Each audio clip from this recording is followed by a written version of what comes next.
Alhamdulillahirabbil alamin. Al-Wahidul Qahhar, Ar-Rahim, Al-Ghafar. Asyhadu an la ilaha illallah wahdahu la syarika lah wa asyhadu anna Muhammadan 'abduhu wa rasuluhu sallallahu alaihi wasallam la nabiyya ba'da. Allahumma shalli wa sallim wa barik ala sayyidina Muhammad wa ala alihi wa ashabihi ajma'in. Amma ba'du, fa ya ibadallah, usikum wa nasiya bittaqwallah wa fazal muttaqun. Ittaqullah haqqa tuqatih wa la tamutunna illa wa antum muslimun. وقال الله تعالى في القرآن الكريم: أعوذ بالله من الشيطان الرجيم. يا أيها الذين آمنوا لا تحلوا شعائر الله ولا الشهر الحرام ولا الهدي ولا القلائد ولا عامين البيت الحرام يبتغون فضلا من ربهم ورضوانا وإذا حللتم فاصطادوا ولا يجرمنكم شنآن قوم أن صدوكم عن المسجد الحرام أن تعتدوا وتعاونوا على البر والتقوى ولا تعاونوا على الإثم والعدوان واتقوا الله إن الله شديد العقاب. Shadaqallahul azim. Kaum muslimin, jemaah Jumat yang dimuliakan Allah, pada Jumat ini di bulan Rajab, mari sama-sama kita meningkatkan takwa, takut kita kepada Allah. Kita kerjakan perintah-perintah Allah, lalu kita meninggalkan sekuat tenaga kita setiap waktu, setiap hari untuk meninggalkan larangan-larangan Allah. Bersyukur alhamdulillah sampai detik ini Sayyidul Ayyam, hari Jumat, kita masih diberi nikmat. Siapapun kita di sini pasti dapat nikmat. Jangan bilang kita tidak dapat nikmat. Itu tidak mungkin. Kita masih diberikan kekuatan, kita diberikan keberanian, kita diberikan ketenangan, kita diberikan oksigen, lalu kita diberikan nyawa. Kita semua masih hidup di sini. Betapa banyak saudara-saudari kita yang sudah dipanggil Allah. Salawat beriring dan salam marilah kita kirimkan kepada junjungan alam Nabi kita Nabi besar Muhammad sallallahu alaihi wasallam. Allahumma shalli ala sayyidina Muhammad wa ala ali sayyidina Muhammad.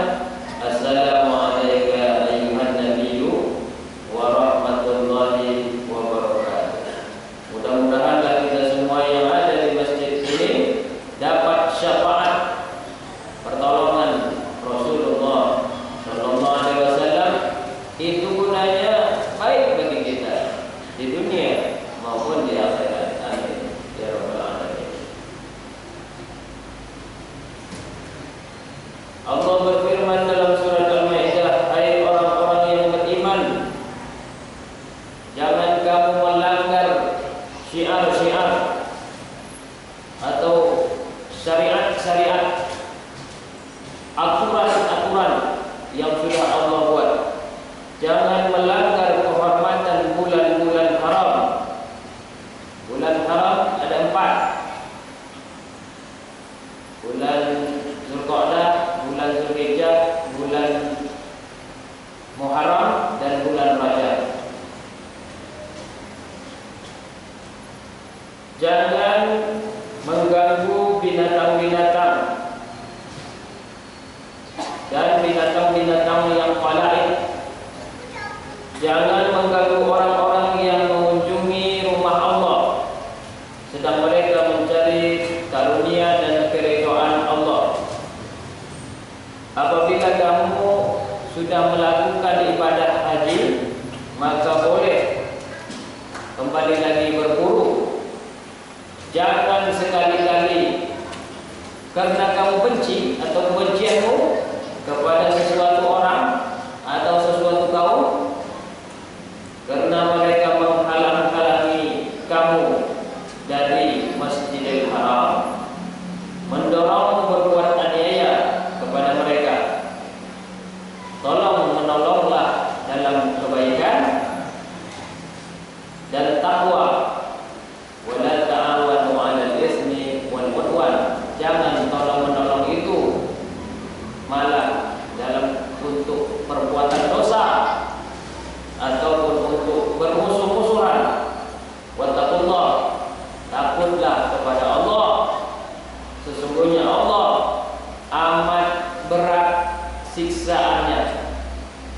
Kalau kamu disiksa sama guru itu masih sepele, disiksa sama pemimpin atasanmu itu masih sepele, dikucilkan masyarakat masih sepele, disiksa orang tua masih sepele. Tapi kalau Allah yang menyiksamu, itu sangat amat berat.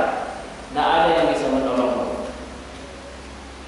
Ini ayat sebenarnya menyinggung kita supaya kita itu tidak boleh terlalu benci. Nomor satu itu. Biasanya kalau orang benci itu dia akan menyusahkan orang yang dibencinya. Anak kalau udah benci sama ibunya itu disusahkannya. Bos kalau udah benci sama anak buahnya itu susah naik gaji, susah naik golongan, susah naik pangkat. Pokoknya kebencian itu jangan bisa menjadikan kita itu tidak berlaku baik. Juga pengaruhnya kepada kita sebagai orang Islam, jangan menyusahkan orang. Atau apapun yang bisa kita hendakkan, lancarkan saja. Orang kantoran, lancarkan urusan. Orang datang ke kantor desa, jangan ribet-ribet kali. Orang datang ke kantor camat, mudahkan urusan. Membuat KTP hilang, mudahkan saja.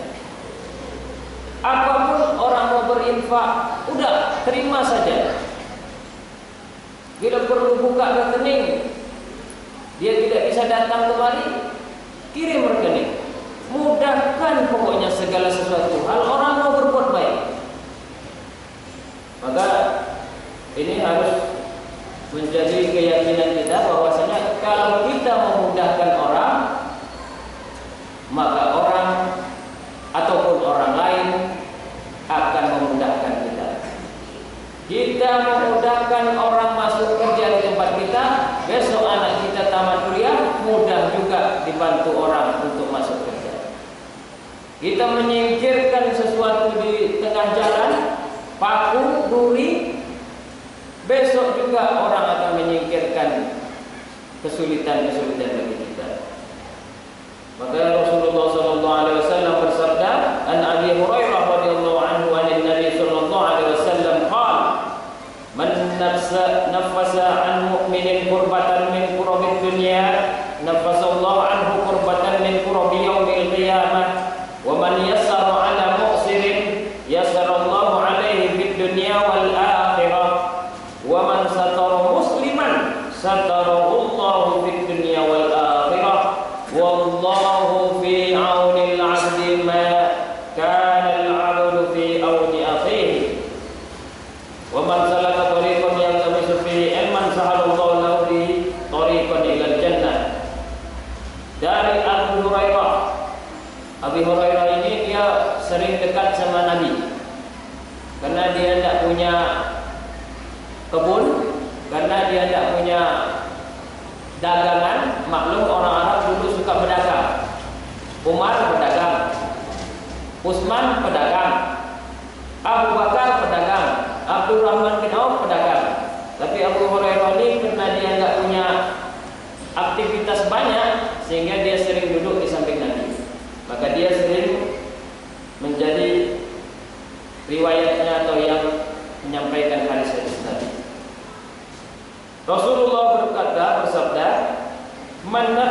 nafasa an mu'minin kurbatan min kurabid dunya, barang siapa yang melapangkan kesusahan dunia seorang mukmin, maka Allah lapangkan darinya kesusahan di hari kiamat.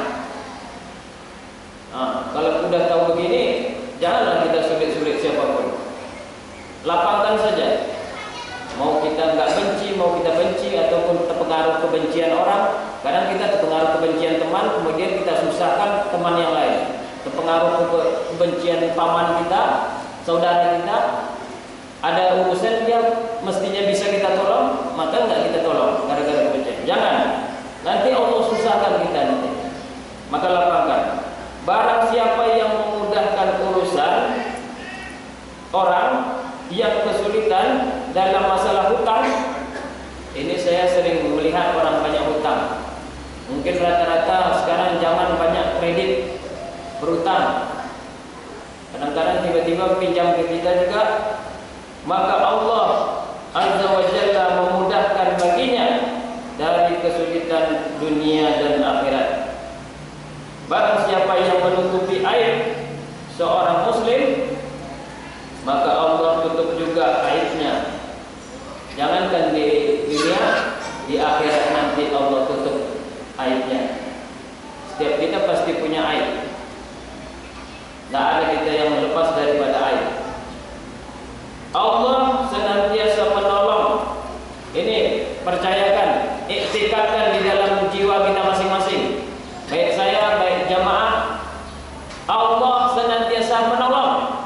Wallahu fi aunil abdi, maka al-abdu, selagi orang itu, orang Islam itu, hamba itu, fi auni akhihi, dia jiwanya juga menolong atau suka menolong saudaranya. Ada pepatah di Cina, nama pepatahnya Liren Liji. Menolong orang itu menolong diri kita sendiri. Ya, kalau kita tidak dibalas sekarang, suatu saat nanti dia membalas kita. Iya, kalau tidak dia yang membalas kita, mungkin entah anak dia yang membalas, mungkin juga saudara dia, atau yang saya bilang dari tadi, atau orang lain sebagai wasilah dari Allah membalas pertolongan kita. Mudahkanlah seluruh apa yang bisa kita mudahkan untuk orang. Ide kita, ilmu kita, harta kita, tenaga kita. Jangan terlalu menyimpan-nyimpan, pelit sangat terhadap apa yang mestinya orang bisa terima dari kita.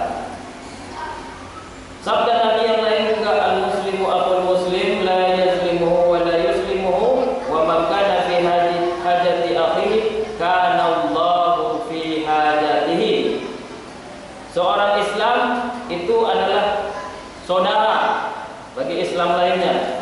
Tidak boleh dia menzalimi atau tidak boleh membiarkannya diganggu orang lain. Siapa yang membantu kebutuhan saudaranya, Allah Azza wa Jalla senantiasa akan membantunya. Siapa yang melapangkan kesulitan orang Islam, maka Allah lapangkan baginya dari salah satu kesempitan di hari kiamat. Dan siapa pula yang menutup aib seseorang, maka Allah akan menutup aibnya. Dulu Umar bin Khattab sering keluar malam. Dia pergi ke rumah perempuan, tapi perempuan janda-janda tua, orang-orang lemah, duafa. Hampir setiap malam orang wanita-wanita yang lumpuh, suaminya tidak ada. Lalu Tolha, sahabat Nabi juga, datang siang hari ke rumah orang itu dan bertanya, apa yang diperbuat laki-laki tadi malam itu ke rumahmu ini? Wanita-wanita itu menjawab, sudah lama orang itu datang kepadaku dengan membawa sesuatu yang manfaat bagiku dan mengeluarkanku dari kesulitan. Lalu Tolha berkata, semoga ibumu selama kalimat nada heran. Hai Tolha, kenapa engkau menyelidiki perbuatan atau aurat-aurat Umar? Maksudnya kenapa aku tidak mengikuti jejak Umar dalam kebaikan? Wallahu a'lam. Ini berarti dari zaman dulu juga para sahabat itu memang suka memudahkan urusan-urusan orang dan suka membantu kesulitan orang, terutama kesulitan makan minum. Ini cocok bagi kita yang sudah punya kelebihan harta. Fa'tadilu ya ulil absar la'allakum tuflihun. Allah